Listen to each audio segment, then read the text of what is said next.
হোয়াটসঅ্যাপে বন্ধুরা পাঠিয়েছে যে আশা ভোসলে সুদীর্ঘ 25 বছর পরে পুজোর গান গেয়েছে। শুনে মনটা একটা পুরনো ব্যথা জায়গা দিয়ে উঠলো।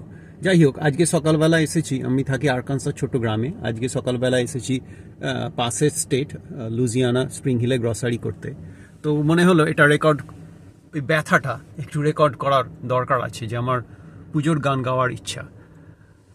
তো ভেবেছিলাম আমিও পুজোর গান করব, কিন্তু ভগবান ভদ্রলোক পাঠানোর সময় একটা ছোট্ট সমস্যা দিয়ে রেখেছেন, সেটা হচ্ছে আমার গানের গলাটা নেই। সমস্যাটা খুবই ছোট। তো যাই হোক, তো তাও চেষ্টা যে করেছি তা করিনি তা নয়, অনেক চেষ্টা চরিত্র করে একবার গাইলাম, রবীন্দ্রসঙ্গীত, ওটা দিয়েই শুরু করা যাক।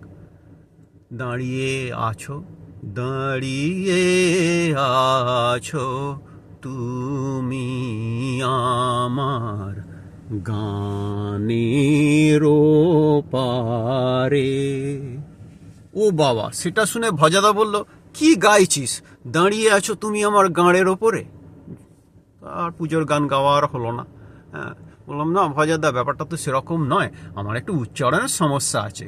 ইনফ্যাক্ট আমার ছোট কাকাকে প্রাইমারি স্কুলের মাস্টারমশাই ছিলেন, তো সবাই বলতো তোতলা মাস্টার। তো সেই হিসেবে আমার গানের একটু উচ্চারণে হয়তো সমস্যা আছে, কিন্তু এতটা সমস্যা আছে জানি না। তো যাই হোক, আর পুজোর গান গাওয়ার কথা ভাবি না। তাও অন্য গানগুলো তো আছে, যেন জগাই মাধাই না থাকতো তবে নিমাইকে কি চিন্ত লোকে, তা বলে কি প্রেম দেবে না যদি মারি কলসির কানা নেশার ঝোঁকে।